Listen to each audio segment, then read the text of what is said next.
अनेक विषय निवडणुका झाल्यानंतर अनेक विषय झाले, अनेक विषय बोलले गेले।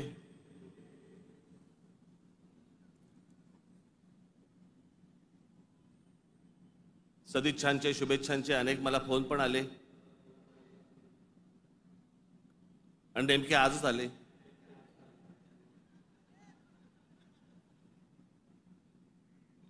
आज का आले याचे अर्थ मला समजतात, जरा जपून।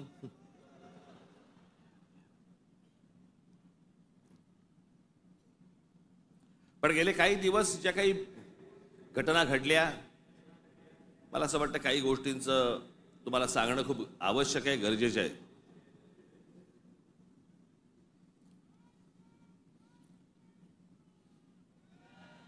त्यातला पहिला विषय म्हणजे कुंभमेळा। मी त्याशी म्हटल्याप्रमाणे ते आमच्या बाळा नांदगावकरांनी पाणी आणलं आणि मग मी त्यांना सांगितलं पिणार नाही मी।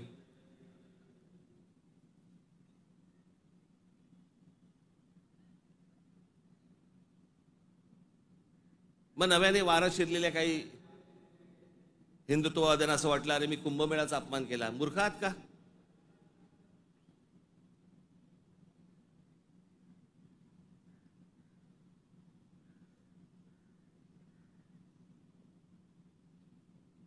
ते आमचे नयन कदम जाऊन आले तिकडे। कुठे नयन? कसं वाटलं? म्हणे आतमध्ये गेल्यावरती असं झालं म्हणे। म्हटलं नाही, खालून प्रेत गेलं असेल एखादं।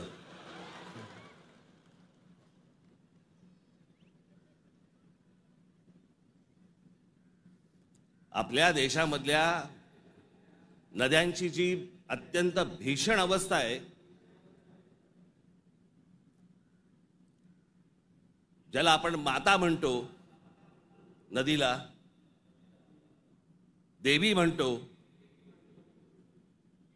त्या नद्यांकडे आपल्या राज्यकर्त्यांचा आज नाही, आजचे राज्यकर्ते नाही, गेल्या अनेक वर्षांपासूनचे, मला आजही आठवते, गंगा साफ करावी असं पहिलं बोलणारी जे कोणी व्यक्ती मला आठवते, मला राजकारणातली, ती म्हणजे स्वर्गीय राजीव गांधी। राजीव गांधी ज्यावेळेला पंतप्रधान झाले त्यावेळेला त्यांनी गंगा साफ करण्याचं काम सुरू केलं। तेव्हापासून अजून गंगा साफ करतायत। त्याच्यानंतर आता 2014ला नरेंद्र मोदीजी पंतप्रधान झाले, त्यांनी तेच सांगितलं गंगा साफ करणार। आपल्याकडच्या देशांमधल्या नद्यांची अशी अवस्था आहे की त्याच्यामध्ये पाणी पिणं तर लांबची गोष्ट, तुम्ही आंघोळ केली म्हणजे, मी माझ्याकडे आता काही उत्तरेतले लोक येऊन गेले मध्ये आणि त्यांनी मला सांगितलं की कित्येक लाखो लोक तिथे आंघोळ केल्यानंतर आजारी पडलेले आहेत। पडणारच आजारी।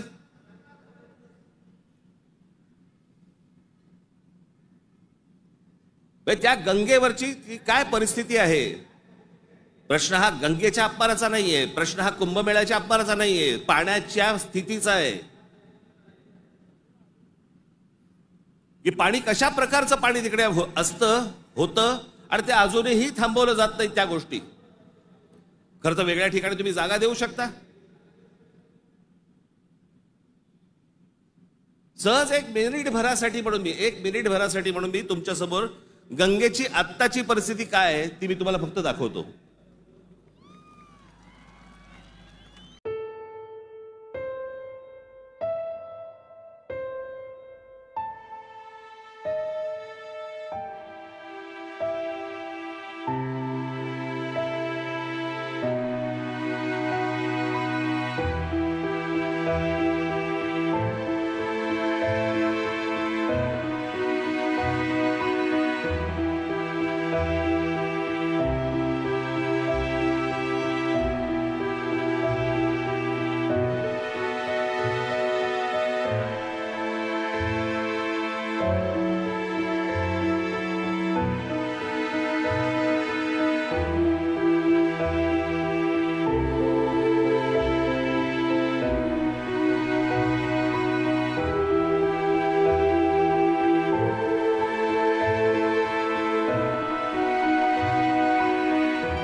ही गंगेची परिस्थिती आहे.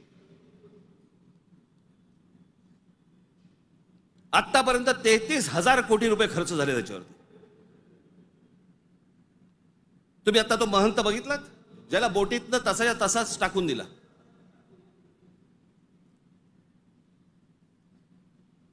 तिकडच्या घाटांवरती तिथे प्रेतं जाळली जात आहेत. नुसतं आपला अग्नी दिल्यासारखा करतात आणि तसंच प्रेत ढकलून देतात पाण्यामध्ये.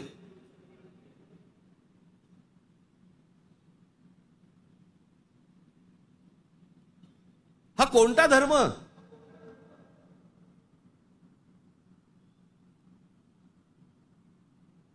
म्हणजे आमच्या नैसर्गिक आपल्या देशाच्या गोष्टींवरती जर समजा अशा प्रकारचा धर्म आडवा येत असेल, काय करायचं त्याचं?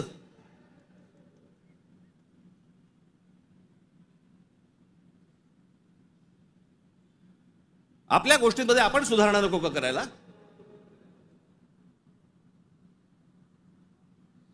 काळ बदलला, लोकसंख्या वाढली. 1000 वर्षापूर्वीच्या गोष्टी वेगळ्या होत्या, आताच्या गोष्टी वेगळ्या आहेत.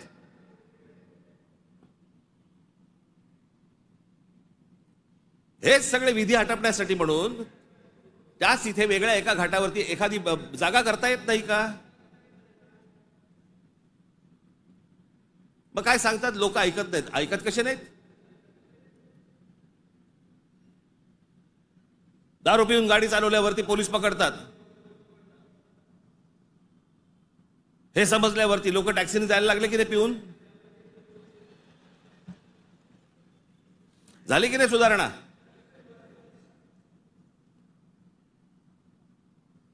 आपल्या नद्या स्वच्छ राहिल्या पाहिजेत.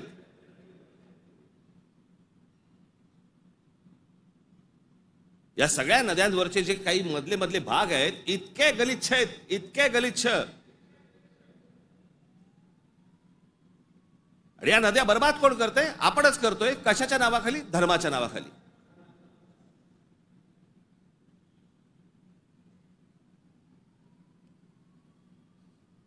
प्रत्येकाला आपापला धर्म प्यारा असतो. प्रत्येकाने आपापल्या धर्मामध्ये सुधारणा केल्या पाहिजेत. मी ज्या वेळेला हे गंगेवरचं ज्या वेळेला मी पाहत होतो सगळ्या गोष्टी, मला कळेना हे कसं काय चाललंय.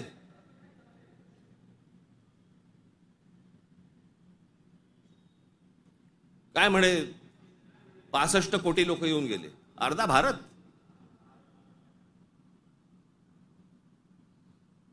चला त्यातले आपण 5 लाख आपण पकडूया, व्हीव्हीआयपी आणि व्हीव्हीआयपी. बाकीचे काठावरच बसले असतील खो खो खेळायला. बरोबर की नाही? प्रत्येकाची जरी 200-200 ग्रॅम पकडली, चीनची भिंत बांधता आली असती आपल्याला.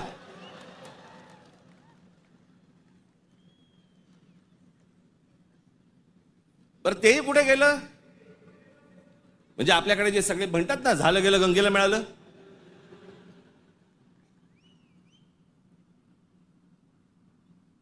महाराष्ट्रामधली देखील आज नद्यांची परिस्थिती हेच. आमच्या कोकणामधली सावित्री नदी घ्या, सगळं केमिकलने भरली आहे. मी आता आणलंय इथे तुमच्यासाठी.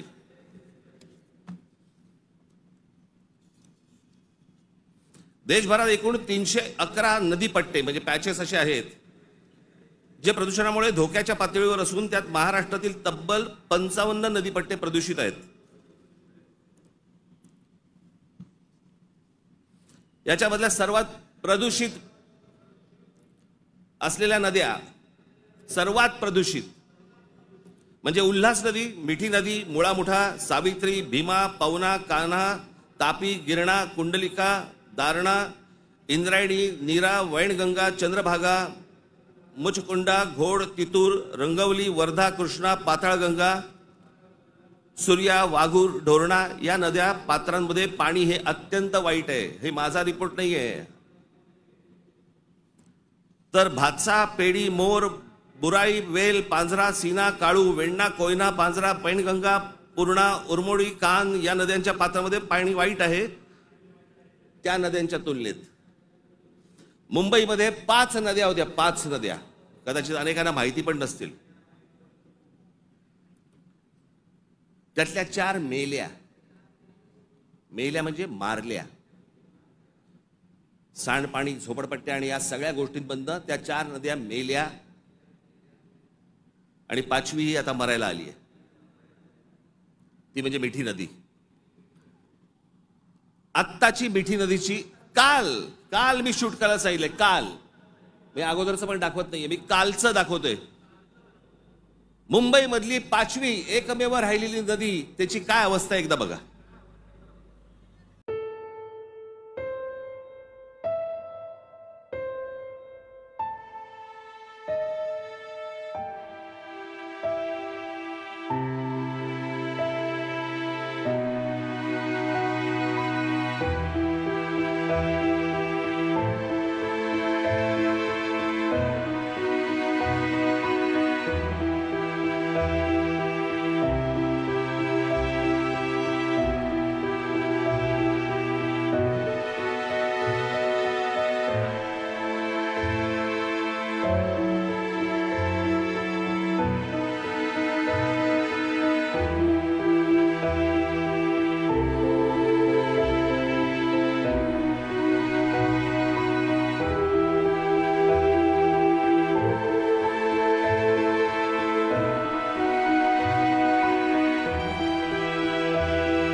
ही नदी आहे आपली. या सगळ्या नद्या मारून टाकल्या आपल्या लोकांनी. दरवर्षी येणार मुंबई महानगरपालिका म्हणणार की आम्ही मिठी नदी साफ केली. ही साफ जोपर्यंत आजूबाजूची वस्ती हटत नाही तोपर्यंत या नद्या कधीही साफ होणार नाहीत. आपल्या सगळ्या नद्यांमध्ये सगळीकडे केमिकल्स भरलेली आहेत. का? आमचं पोल्युशन कंट्रोल बोर्ड काय करतं? उद्योगधंद्यांना प्रोत्साहन, कारण उद्योगपती ह्यांना प्रोत्साहन देतात.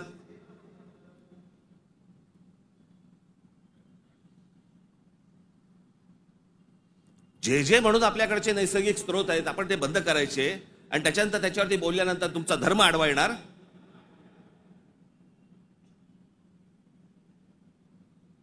धर्माच्या गोष्टी तर मला तर कोणी सांगू पण नाहीत या लोकांनी. काही गोष्टी आपण आपल्यात सुधारल्या पाहिजेत.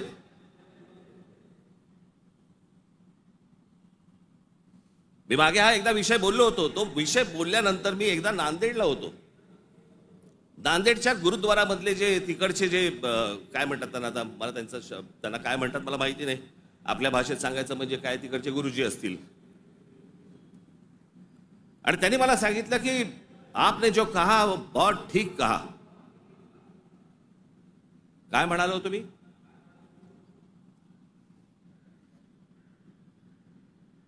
आमच्याकडे महानगरपालिका, जिल्हा परिषदा, ग्रामपंचायती, देशभर सगळ्या ठिकाणी आमच्याकडे काय भिंती रंगवल्या जातात, बोर्ड लावले जातात, झाडं जगवा, झाडं वाचवा.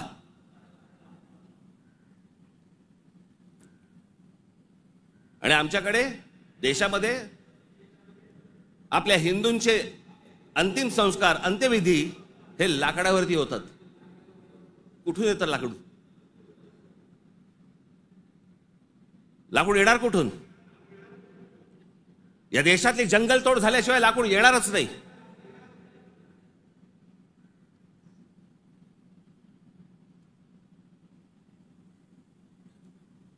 आणि ह्याला पर्याय म्हणून काय त्या इलेक्ट्रिक विद्युत दाहिनी आल्यात ना.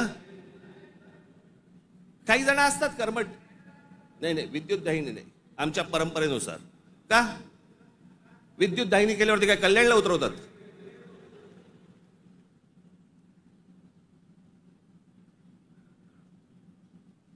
देशभर विद्युत दाहिन्या झाल्या पाहिजेत. त्या विद्युत दाहिन्या झाल्या तर लाकूड लागणार नाही. लाकूड लागणार नाही मग जंगल राहतील. आमचे पंतप्रधान नरेंद्र मोदी मागे एकदा जंगलात गेले होते फिरायला. कोणतरी एका परदेशी माणसाबरोबर. म्हणजे आमच्या पंतप्रधानांना जंगलांची आवड आहे.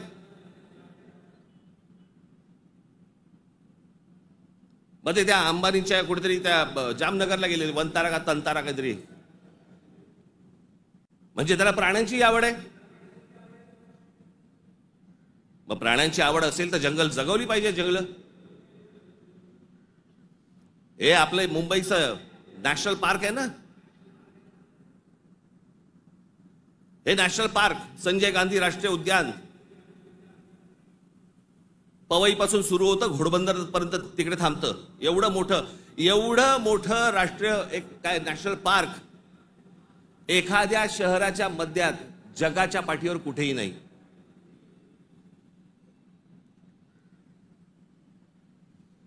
आपण आमचे मूळ विषयच आपण विसरलेलो आहोत.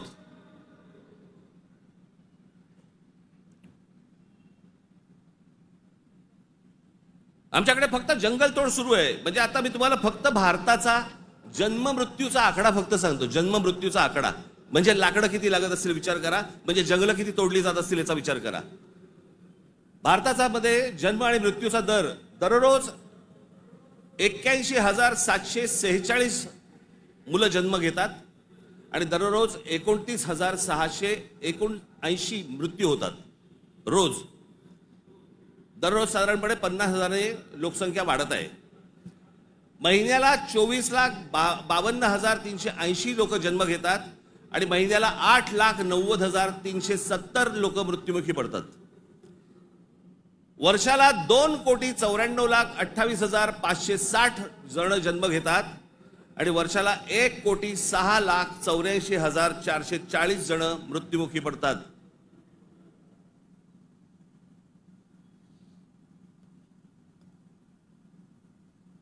आपण एका बाजूने बोंबलायचं, आमच्याकडे दुष्काळ पडलाय, आमच्याकडे पाणी नाही. मराठवाड्यातल्या अनेक ठिकाणी 7-7 दिवस पाणी येत नाही.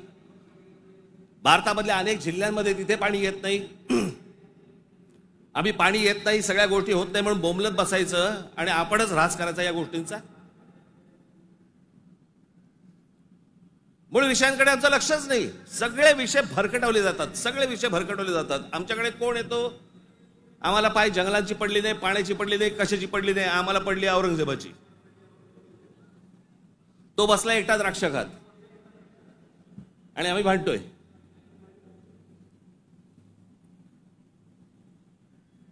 औरंगजेबाची कबर राहिली पाहिजे का उडवली पाहिजे? आत्ता कुठून आठवलं? चित्रपटाने जागे होणारे हिंदू काही कामाचे नाहीत.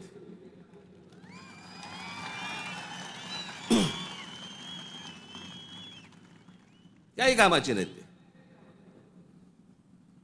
चित्रपट थिएटरमधनं उतरला की हे उतरले.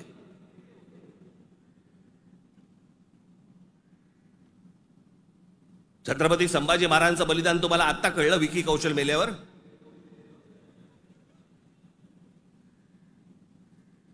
अक्षय खन्ना औरंगजेब बनून आल्यावर तुम्हाला औरंगजेब कळायला लागला?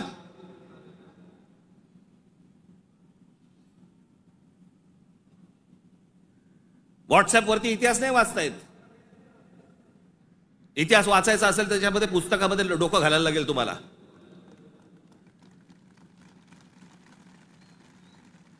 कोणीही बडबडायला लागले हल्ली इतिहासावरती. विधानसभेत पण बोलतात. खरं तर त्यांचं काही काम नाही. औरंगजेबावरती बोलतायत. माहिती तरी का औरंगजेब काय प्रकरण होतं? हे बाहेरून आलेले सगळे लोक,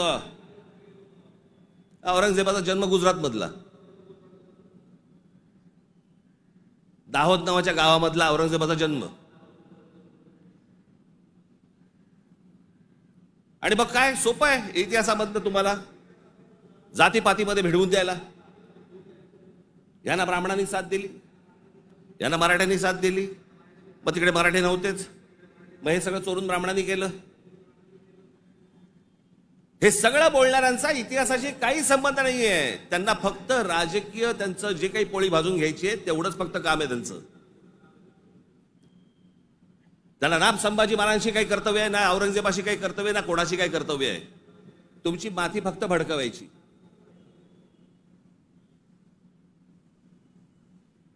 कसल्या इतिहास बोलतोय आपण? अहो, इतिहासाच्या पानात खोलवर गेलात ना, सगळ्या अपेक्षांची आणि कल्पनांची आणि भावनांची सगळी भांडी ठळाठळ फुटतील.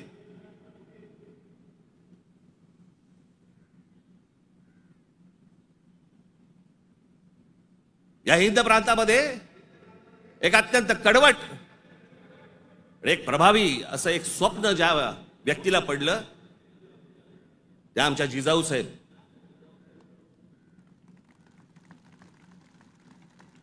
हे त्यांचं स्वप्न त्यांचे वडील असल्यापासून त्या बघत होत्या. त्यांना समजत नव्हतं हे काय चाललंय. आमचीच लोक ह्या लोकांकडेच का चाकरी करतायत?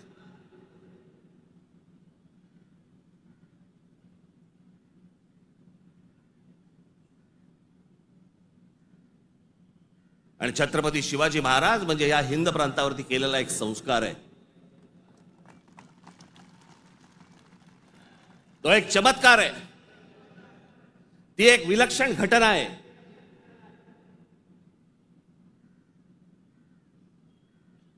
छत्रपती शिवाजी महाराज हा एक विचार आहे. तो विचार जन्माला यायच्या अगोदर या देशाची, या देश कुठचा होता? देश नव्हताच तो. या हिंद प्रांताची काय अवस्था होती, काय परिस्थिती होती?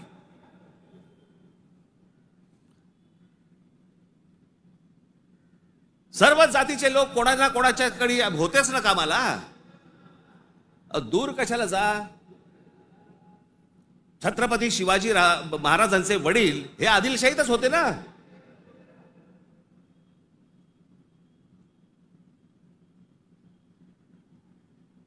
त्याच्यानंतर ते निजामशाहीत गेले ना. तो काळ वेगळा होता, ती वेळची परिस्थिती वेगळी होती. त्यांनी का तसे निर्णय घेतले? जे कोणी महाराष्ट्रामधले सरंजामदार होते त्यांच्या विरोधाचाच लढा होता ना शिवाजी महाराजांचा. हे सरंजामदार कोण होते? त्याला जातीत का पाहताय तुम्ही?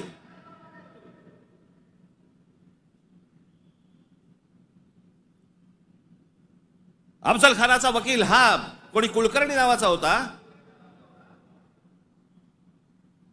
ब्राह्मण होता. अफजल खानाची बोलणी करायला गेलेला छत्रपती शिवाजी महाराजांचा वकील देखील ब्राह्मणच होता.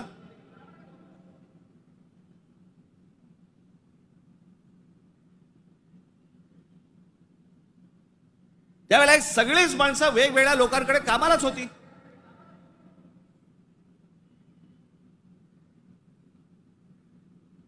इतिहासातली प्रत्येक गोष्ट काही कागदावरती लिहिलेली नाहीये. त्यावेळेला त्या परिस्थितीत काय निर्णय घेतले असतील आपल्याला काय माहिती? 300-400 वर्षापूर्वीचा इतिहास, त्याच्यावरती आम्ही आज भांडतोय जातीत.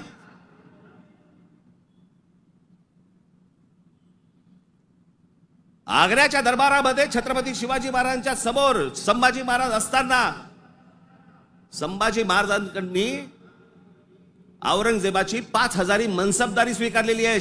छत्रपती शिवाजी महाराजांच्या समोर महाराजांची होकार असल्याशिवाय होईल?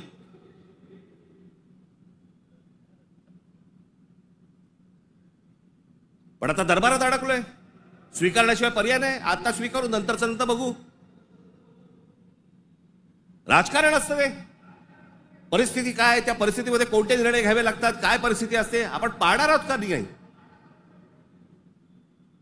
कशा अंगाने इतिहास पाहायचा असतो हे आपण कधी बघणार आहोत की नाही?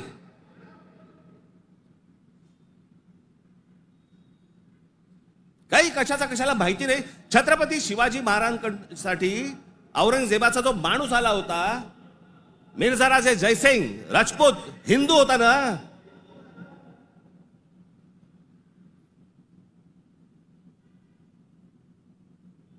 ज्या सिंहगडावरती आमच्या तानाजी मालुसरेंचा आज तिथे मृत्यू झाला, ते कोणाबरोबर लढाई झाला? उदयबान राठोड बरोबर ना. राजपूत होता ना, हिंदू होता ना. काय घेऊन बसलोय आपण?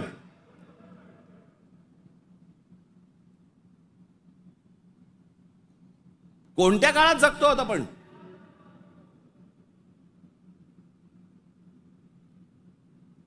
छत्रपती शिवाजी महाराजांच्या जन्माच्या अगोदरचा काळ वेगळा होता, नंतरचा काळ वेगळा आहे.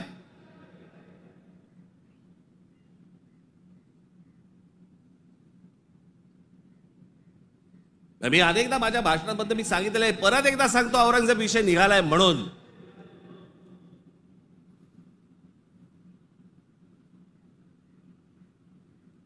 औरंगजेब बादशाह याचं राज्य कुठपासून कुठपर्यंत होतं? अफगाणिस्तान पासून दक्षिणेपर्यंत आणि इथे बंगालपर्यंत.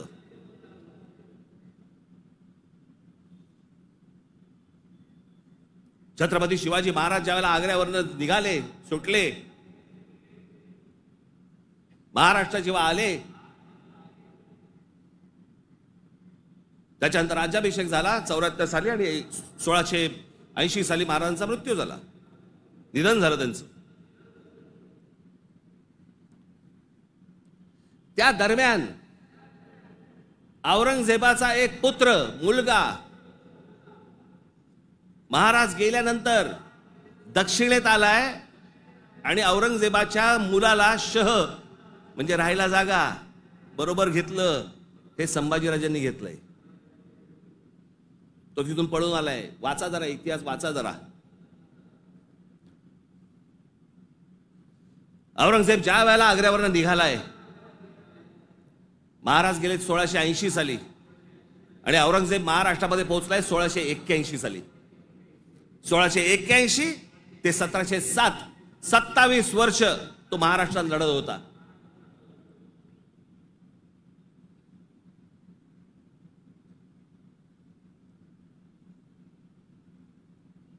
आमच्या संभाजी राजांबरोबर लढला. त्यांना क्रूर पद्धतीने मारलं. राजाराम महाराज लढले, संताजी धनाजी लढले आणि आमच्या तारा राणी साहेब लढल्या.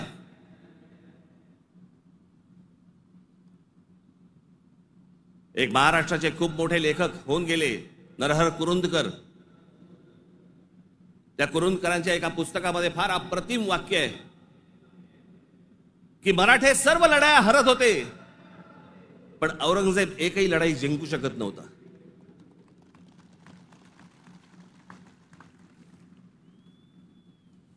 याचं कारण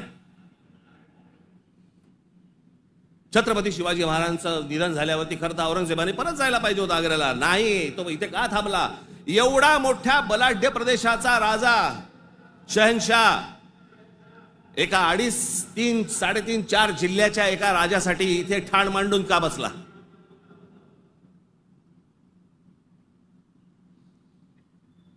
त्याला माहिती होतं छत्रपती शिवाजी महाराजांचं निधन झालंय, मग का ठाण मांडून बसला होता? शिवाजी महाराज तर गेले होते, त्याला शिवाजी नावाचा विचार मारायचा होता, जो त्याला जमला नाही.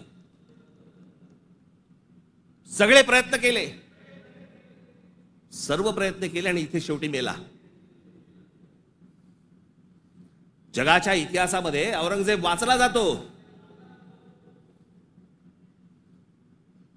अभ्यास केला जातो त्याचा, पण ज्या वेळेला त्याचा अभ्यास केला जातो त्यावेळेला जगभरातल्या लोकांना कळतं की तो काय करायला गेला होता आणि कसा मेला.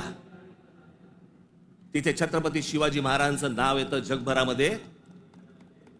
जी कबर आहे ना, जी सजवलेली काढून टाका, कबर नुसती दिसली पाहिजे आणि तिथे एक मोठा बोर्ड लावा, आम्हा मराठ्यांना संपवायला आलेला औरंगजेब इथे आम्ही गाडला गेला.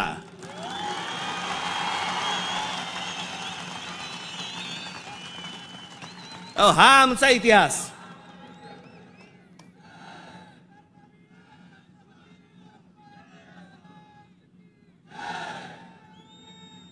अफजल खान ज्या वेळेला इथे आला, इतिहास कशासाठी वाचायचा? इतिहासातनं बोध घेण्यासाठी वाचायचा.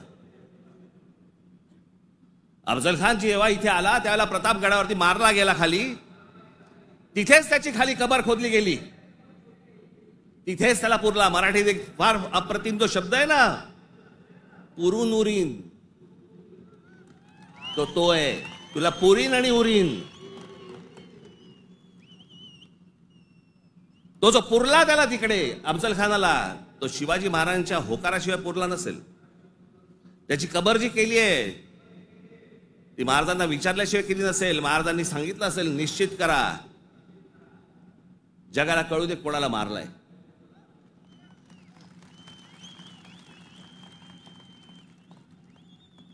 आपण ज्या मराठ्यांनी महाराष्ट्राने ज्यांना ज्यांना गाडले त्यांची प्रतीक नेस्तनाबूत करून चालणार नाही. ती जगाला दाखवली पाहिजेत आम्ही यांना गाडलंय.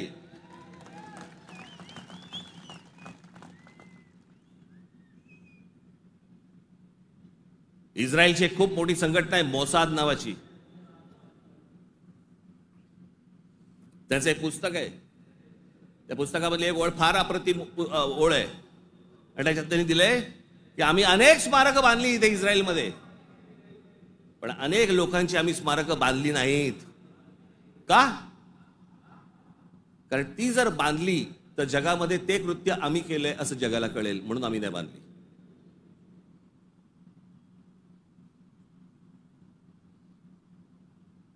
असा विचार ते करतात. आणि आम्ही कोणाला गाडले हे आम्ही जगाला दाखवायचं नाही. खरं तर शाळेतल्या लहान लहान मुलांच्या तिकडे ट्रिप घेऊन गेल्या पाहिजेत, बसेस भरून घेऊन गेल्या पाहिजेत आणि लहान मुलांना सांगितलं पाहिजे बाळांनो महाराजांनी याला गाडला, हा आपल्यावर आला होता, हा आपल्या धर्मावर उलटला होता, हा आमची मंदिरं पाडत होता, हा आमच्या बहिणींची आबरू लुटत होता, याला आम्ही गाडला. नाही तर पुढच्या पिढ्यांना आम्ही काय इतिहास सांगणार आहोत.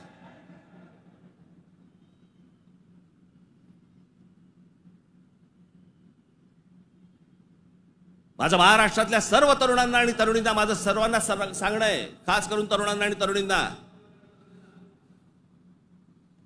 व्हॉट्सअपवरती इतिहास वाचायचा पहिला बंद करा. आणि इतिहास ज्या वेळेला तुम्हाला जातीतनं सांगण्याचा कोणीतरी प्रयत्न ज्या वेळेला करेल त्यावेळेला लक्षात ठेवा तो कुठच्या ना तरी कुठच्या पक्षाला बांधील असेल. तुमची फक्त माती भडकवण्यासाठी हे सगळे उद्योग केले जातात. तुम्ही एक होऊच नाहीत, तुम्ही मराठी म्हणून एक येऊच नाहीत, तुम्ही महाराष्ट्र म्हणून एक येऊच नाहीत, याच्यासाठी जे सगळे प्रयत्न चालू असतात. मुळात विषय वेगळे असतात आणि मग विषय हे असले विषय काढून तुम्हाला भरकटवलं जातं, वेगळीकडे दिलं जातं आणि आम्ही तिकडे बघतो आणि बाकीचे इकडे काम आटपून घेतात. मधल्या मध्ये अडाणींना जमीन पण मिळून जाते.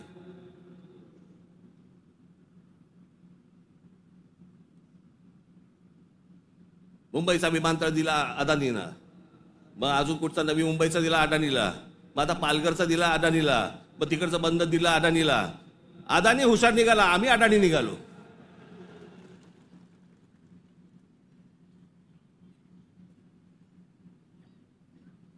कित्येक गोष्टी आहेत ज्या विधानसभेमध्ये बोलल्या जाऊ नयेत. लाडकी बहीणचं काय झालं?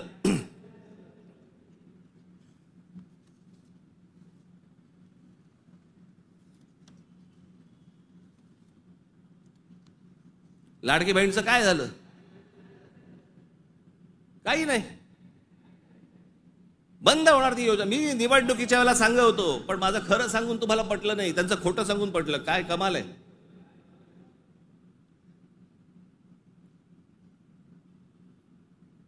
ज्या महत्वाचे जे विषय आहेत या सगळ्या महत्वाच्या विषयांकडे आपण दुर्लक्ष करायचं आणि दुर्लक्ष करून आम्ही कुठे भरकटायचं, कुठे चालले आमचा. विधानसभेमध्ये चर्चा कशावरती? औरंगजेबावर.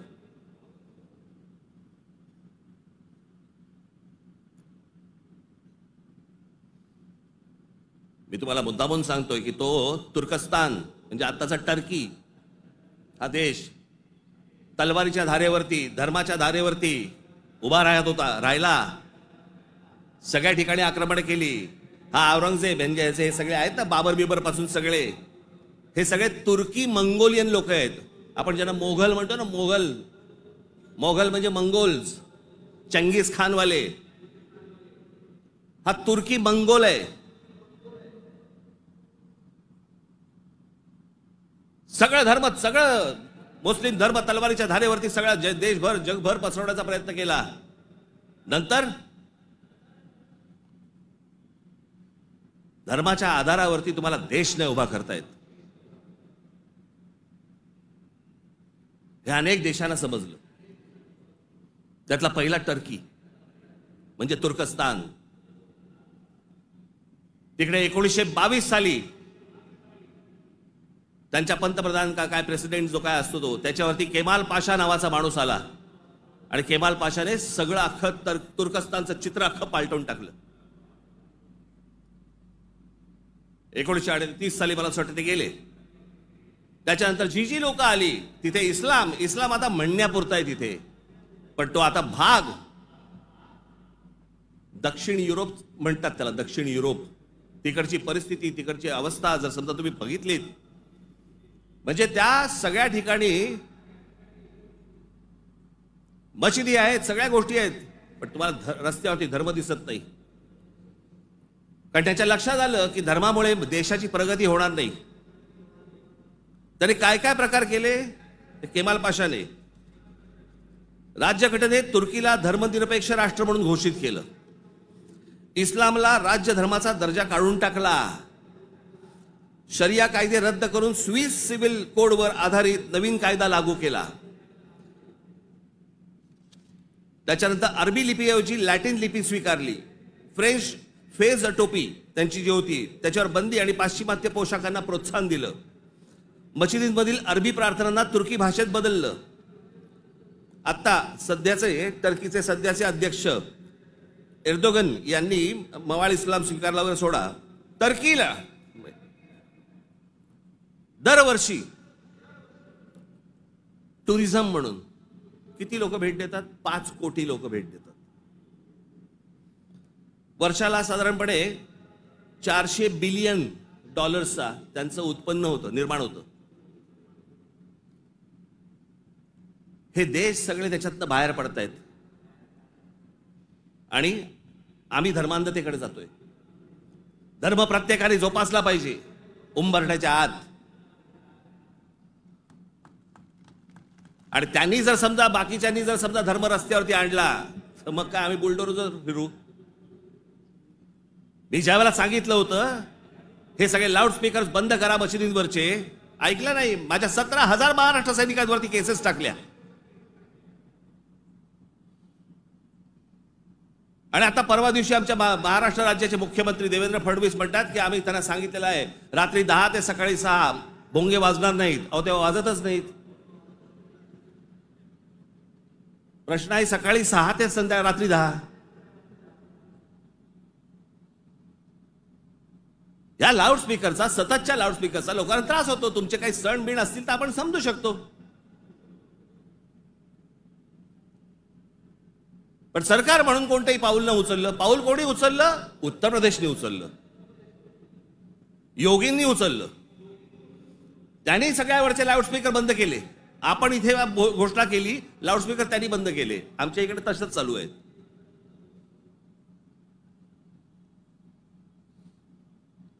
हे इकडे माहीमला इथे समुद्रावरती काय काय त्यांनी काय काय करतात ते मजार बोलल्यावरती रात्रीच्या रात्री काढून टाकली गेली. आतमध्ये काय? आतमध्ये पोकळ काहीच नव्हतं. ही सगळे अनधिकृत बांधकामं, या अनधिकृत वस्त्या ज्या काय आता झालेल्या आहेत आपल्याकडे, हे सगळे इथे कोम्बिंग ऑपरेशन्स केली पाहिजेत. अहो आपण मूळ विषय सगळे जे आहेत ना, जे रोजगाराचे आहेत, जे शेतीचे आहेत, जे कामगारांचे आहेत, जे विद्यार्थ्यांचे आहेत, जे शिक्षणाचे आहेत, सगळे बाजूला काढतोय आपण आणि भलत्या गोष्टींमध्ये आपण रमतोय. भलत्याच गोष्टींमध्ये.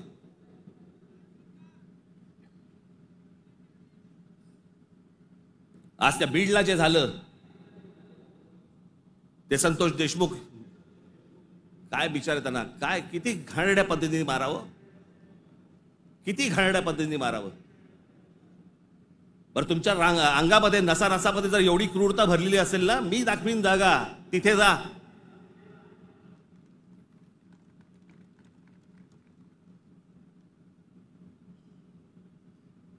पण हे सगळं झालं कशातनं? त्या विंडमिल, तिकडची ऍश, तो तिकडचा जो काय प्रकल्प त्याच्यातनं निर्माण होणारी जी काही ती राख आहे. म्हणजे मी आजपर्यंत ऐकलं होतं की राखेमधनं फिनिक्स पक्षी उभारी घेतो. आमच्या बीडमध्ये राखेतनं गुंड तयार होतात. विषय होता पैशाचा. ती जी काय वाल्मिक कराड आणि जी काय नावं येत आहेत त्यांची, हे सगळ्या खंडण्या.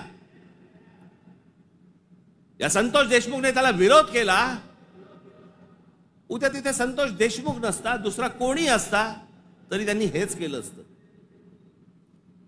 विषय होता पैशांचा, विषय होता खंडणीचा, विरोध होता खंडणीला विरोध करणाऱ्यांचा. आम्ही लेबलं काय लावली? वंजाऱ्याने मराठ्याला मारलं. त्याच्यात वंजाऱ्यांचा काय संबंध आणि मराठ्यांचा काय संबंध? कशात गुंतून पडतोय आपण? पण तुम्हाला गुंतवलं जातंय. हे राजकीय पक्ष तुम्हाला गुंतवतायत त्याच्यामध्येच गुंतून राहा. आमच्या मुलांच्या शिक्षणाचा विचार करू नका, विषय आणू नका. आमच्याकडे रोज शेतकरी आत्महत्या करतायत. आता दिवसाला 7 आत्महत्या होतात दिवसाला शेतकऱ्यांच्या. पाहू नका.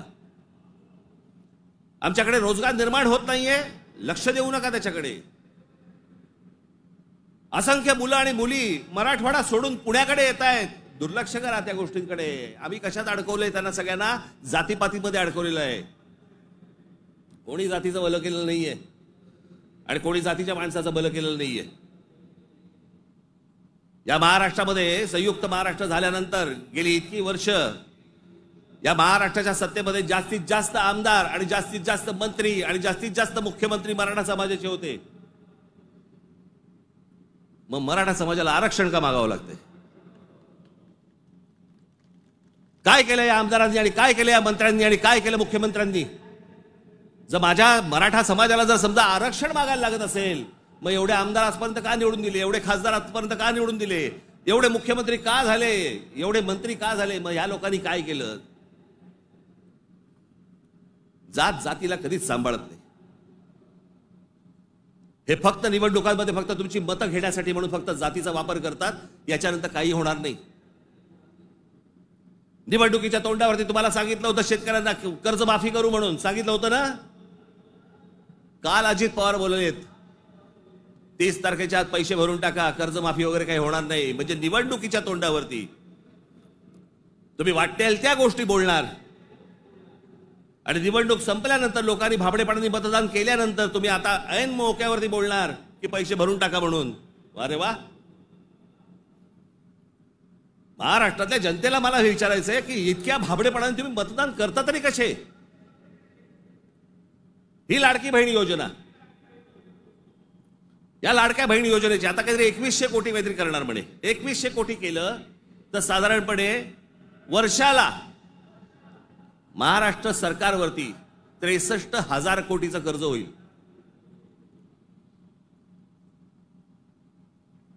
म्हणजे साधारणपणे 5 वर्षाचे काढा तुम्ही, किती होतात? 3, 3.5, 4 लाख कोटी होतात. हे फक्त वाटण्यात. ते वाटू शकत नाहीत, सरकारकडे पैसे नाहीत. ही योजना बंद होणार. अहो, कर्ज काढून दिवाळी साजरी करायला सांगितले कोणी? जे मूळ प्रश्न आहे, जे रोजगाराचे प्रश्न आहेत, माझ्या महाराष्ट्रामध्ये माझ्या मराठी मुला मुलींना नोकऱ्यांचे प्रश्न आहेत, ते सोडवा. आस्थापना येत आहेत आणि तुम्ही बाहेरच्या लोकांना भरताय कंत्राटी कामगार म्हणून. माझ्या महाराष्ट्रामधल्या मुलांना कळत नाहीये, मुलींना कळत नाहीये, कारण आम्ही गुंतवलेत कशात? आम्ही जातीत गुंतवलेत. मारामाऱ्या करा, डोकी फोडा, व्हॉट्सअपवरती जातीत शिव्या घाला, हे उद्योग आमचे सगळे सुरू आहेत. मूळ प्रश्नाकडे आहे कोणाचं लक्ष? खरं तर मूळ प्रश्नांवरती तुम्ही सरकारला धारेवर धरलं पाहिजे, मंत्र्यांना धारेवर धरलं पाहिजेत. निवडणुकीच्या तोंडावरती ज्या ज्या प्रकारची तुम्हाला आश्वासन दिली त्या गोष्टी तुम्ही विचारल्या पाहिजेत. पण मुळात आपलंच लक्ष जर समजा नसेल तर बाकीच्यांचं फावणारच आहे.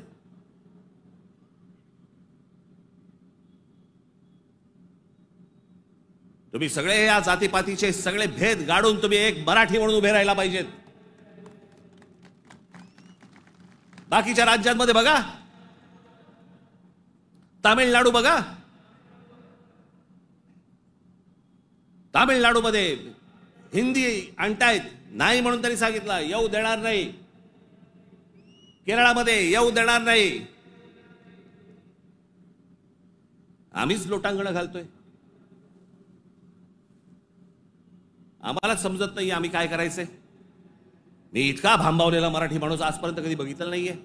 मी इतका राजकारणाचा झालेला चिखल देखील मी आजपर्यंत पाहिलेलं नाहीये. कोणत्याच गोष्टींचं आम्हाला गांभीर्य उरलेलं नाहीये. सगळेजण त्या इंस्टाग्रामवरती चालू आहेत, कारण बार डान्स बार बंद झाले. तिकडे जे हे चालायचं ते सगळं मोबाईलवरती आलं. कशात गुंतून पडलेला आहात एकदा जरी विचार करा.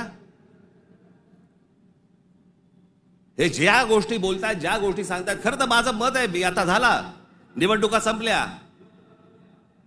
शिमगा झालेला आहे, होळी संपलेली आहे. तुमच्या साक्षीने सांगतो, माझं खरं तर देवेंद्र फडणवीस तुमच्या हातामध्ये एक चांगलं राज्य, सुसंस्कृत राज्य हातामध्ये आलेलं आहे. याच्याकडे नीट बघा.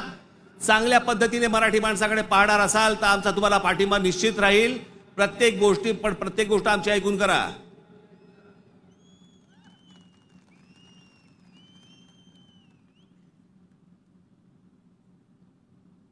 महाराष्ट्र आसुसलेला आहे. आता उन्हाळा आहे, आता पाण्याचे प्रश्न सुरू होतील. शेतकऱ्यांच्या आत्महत्यांचे आहेतच आहेत, कर्जांचे आहेत. कोणी कंपन्या येतात, त्या कुठची कंपनी आली ती लुटून गेले ते टोरस का काहीतरी, इतके भाबड्यात. आता पैसे दिले की महिन्याभरात दुप्पट होतील. कोण देतं असं करून? का गुंतवता अशा ठिकाणी पैसे तुम्ही? पण या सगळ्या ह्याच्यामध्ये मी तुम्हाला दोष देणार नाही. ही जी असुरक्षितता जी आलेली आहे ना, आर्थिक असुरक्षितता आलेली आहे, वैचारिक असुरक्षितता आलेली आहे, मंदिरांच्या बाहेर रांगा लागल्या आहेत. जे बुवा बिवा जे काय आता सध्या नवीन आलेत सगळेजण, त्यांच्याकडे रांगा लागल्या आहेत. लोक भक्तीने जात आहेत, भावनेने जात आहेत, अडकून पडतायत. ठीक आहे, पण चांगल्या गोष्टीत तरी पडतायत.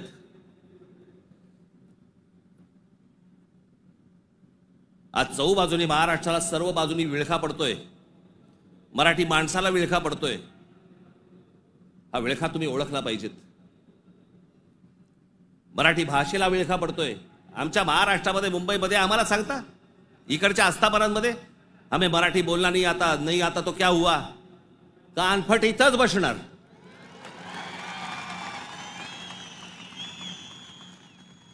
फालतू देशबीज सांगायचं नाही आम्हाला. प्रत्येक राज्याची एक राजभाषा आहे. त्या राजभाषेचा सन्मान हा प्रत्येक राज्यामध्ये राखला गेला पाहिजे. महाराष्ट्रामध्ये, मुंबईमध्ये मराठीचा मान हा राखला गेलाच पाहिजे प्रत्येक आस्थापनेत. या महाराष्ट्रामधल्या उद्यापासून तयारीला लागा. महाराष्ट्रातल्या प्रत्येक बँकेत मराठी वापरली जाते की नाही पहिले चेक करा. प्रत्येक बँकेत, प्रत्येक आस्थापनेत तुम्ही मराठी म्हणून सगळेजण कडवटपणे उभे राहायला पाहिजेत. या देशामधला हिंदू हा हिंदू तेव्हाच होतो जेव्हा मुसलमान रस्त्यावरती येतात. एरवी फक्त भक्तिभावाने असतात, पण हिंदूंमधला हिंदू जेव्हा जागरूक होतो तो फक्त दंगलीमध्ये हिंदू असतो. दंगल संपली की तो मराठी, पंजाबी, गुजराती, बंगाली सगळा होतो. आणि मग जेव्हा तो मराठी होतो त्याला मग तो साळी, माळी, मराठा, ब्राह्मण, कुणबी सगळा होतो. आपापल्या जातीबद्दल प्रेम असणं हे स्वाभाविक आहे, पण दुसऱ्याच्या जातीबद्दल विद्वेष असणं, तिरस्कार असणं ही विकृती आहे.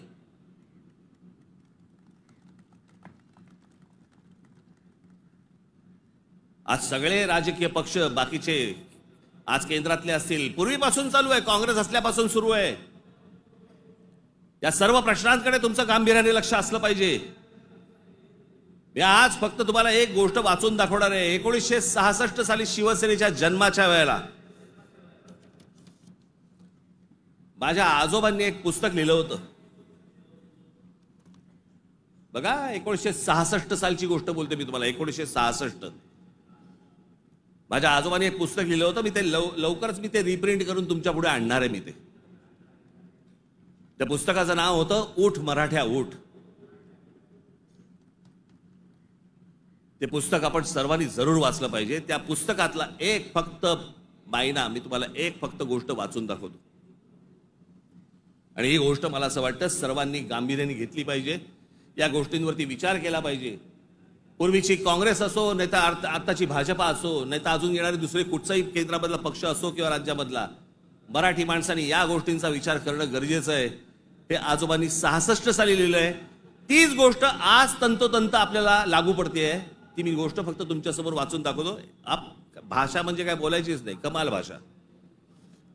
आज महाराष्ट्राचा मराठा आत्मस्वरूपाला पारखा होऊन ना अरत्री ना परत्री म्हणजे ना इथे ना तिथे अशा मोहनीय अवस्थेत आहे. त्याचा उज्ज्वल भूतकाळ त्याने चुकूनही आठवू नये. त्याचा उज्ज्वल भूतकाळ जे मी मगाशी तुम्हाला सांगतो ना इतिहासातल्या चांगल्या गोष्टी, त्याचा उज्ज्वल भूतकाळ त्याने चुकूनही आठवू नये या धोरणाने त्याच्या त्या इतिहासाची जडणघडण नव्या राजकारणी रंगढंगाला साजेशी बदलण्याचा उद्योग सध्या चालू आहे. काळाच्या कचक्यालाही न जुमानता ग्रंथ दसतात आणि पिढ्यानपिढ्यांच्या स्मरणात परंपरेने चिरंजीव झालेल्या ठळक ऐतिहासिक घटनांवर ही निरनिराळे बनावट अर्थ बनवण्यात येत आहे. जिकडे पाहावे तिकडे जे आता चालू आहे त्या इतिहासाचे वेगवेगळे अर्थ तुम्हाला सांगितले जात आहेत. वेगवेगळ्या गोष्टी सांगितल्या जात आहेत जाती जातींमधनं. त्याच्यामध्ये एक त्यांनी एक उतारा दिलाय. गलबला बुद्धी नासते नाना निश्चय सांगती ऐकावे कोणाकोणाचे बोलत आहे बहुचकी करंटे मिळाले सर्वही जो तो बुद्धीचं सांगतो. प्रत्येक जण आपापल्या पद्धतीने काहीतरी सांगत असतो. त्यांची बुद्धिमत्ता तेवढी नसते पण प्रत्येकाला वाटतं मला व्यक्त व्हायचंय आणि प्रत्येक जण बुद्धी पाजळत असतो. त्यांच्याकडनं बुद्धी घेऊ नका, चांगली पुस्तकं वाचा असा समर्थोक्त देखावा दिसत आहे. बुद्धिभेदाच्या या वावटळीत शिक्षितांपासून अशिक्षित मजुरांपर्यंत सारे गुरफटले गेले आहेत. जागृतीचा उत्थानाचा बोध करील तो जातीयवादी, संकुचित वृत्तीचा, देशद्रोही म्हणून त्याची सर्वत्र निंदा लालसती आणि जाहीर सभातून निषेध करण्यात येतो. कारण स्पष्ट आहे. महाराष्ट्राचा मराठा जागा होऊन आपल्या आत्मस्वरूपाचा शोध घेण्या इतका कदरबाज स्वाभिमानी बनू लागला तर सत्ता स्पर्धेच्या शर्यतीच्या रिंगणात आपल्या पक्षीय घोड्यावर स्वार झालेल्यांचे रिकीबितले पाय लटपटल्याशिवाय राहणार नाहीत. हे जे आज सत्तेचे सगळ्या घोड्यांवर चालू आहे ना, घोड्यांवरती बसलेले आहेत. तुम्ही एक व्हा, तुम्ही एक मराठी म्हणून ताकद यांना सर्वांना दाखवा. नाही ह्यांचे पाय लटलटले तर मला सांगा. पण तुमच्यामध्ये सगळ्यांमध्ये फक्त मतभेद निर्माण करणं, बुद्धिभेद निर्माण करणं आणि त्या बुद्धिभेदातनं यांना फक्त सत्ता राबवायची आहे सगळ्यांना. आज सत्तेवर बसले तेवढंच नाही म्हणत मी, सगळेच. म्हणून मला तुम्हाला एवढंच सांगायचं आहे आजच्या या गुढीपाडव्याच्या दिवशी, हा गुढीपाडवा, या गुढीपाडव्याच्या दिवशी तुम्ही हा मराठी नववर्षाचा सण, या मराठी नववर्षाच्या क्षणी तुम्ही सगळ्यांनी महाराष्ट्रातल्या तमाम माझ्या माता भगिनींनी, माझ्या बंधूंनी, भावांनी, माझ्या बहिणींनी सगळ्यांनी एकजुटीने मराठीचा नारा द्यावा. आणि ज्या वेळेला ते इतर ज्या वेळेला अंगावर येतील त्यावेळेला आपण हिंदू म्हणून अंगावरती जाऊ. एवढी ताकद आपण आज या ठिकाणी ठेवू. आपण आज या गोष्टींची शपथ घेऊ आणि पुढच्या सगळ्या येत्या निवडणुका आता लागतील, मला असं वाटतं की ऑक्टोबर नोव्हेंबरला लागतील बहुधा. यांची गॅरंटी नाही कारण यांचं चाललंय ते बरं चाललंय. एक माणूस धरून बसलेत आयुक्त प्रत्येक ठिकाणचा. त्याच्यामुळे सोपं असतं राजकारण. ज्या वेळेला निवडणुका लागतील तोपर्यंत सगळी बांधणी तुमची पूर्ण झालेली पाहिजे आणि सगळेजण तुम्ही जोरात कामाला लागले पाहिजेत. एवढी फक्त एक इच्छा, आशा, अपेक्षा व्यक्त करतो आणि पुन्हा एकदा गुढीपाडव्याच्या आपल्याला सर्वांना शुभेच्छा देऊन आपली सर्वांची मी तूर्त रजा घेतो. धन्यवाद. जय हिंद, जय महाराष्ट्र.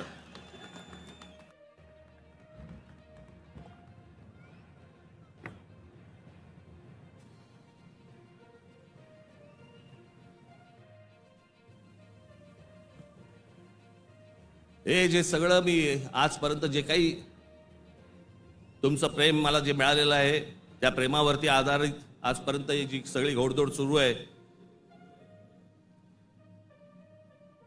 ती जी ऊर्जा मला जी मिळते ना ती तुमच्याकडनं सगळ्यांकडनं हे आहे, तुम्ही येता तेव्हा मिळतेच मिळते. पण आपला एक महाराष्ट्र सैनिक नगर जिल्ह्यातला कोल्हापूरला अंबा मातेचं दर्शन घेऊन तिथून तो आजच्या सभेसाठी पायी पायी कोल्हापूरवरनं इथे आलेला आहे. मी ते प्रमोद आरणे कुठे गेला ते इकडे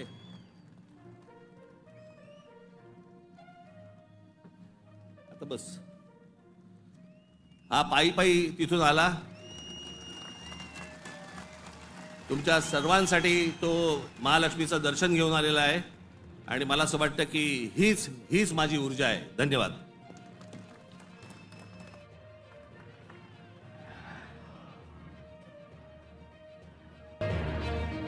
कृपया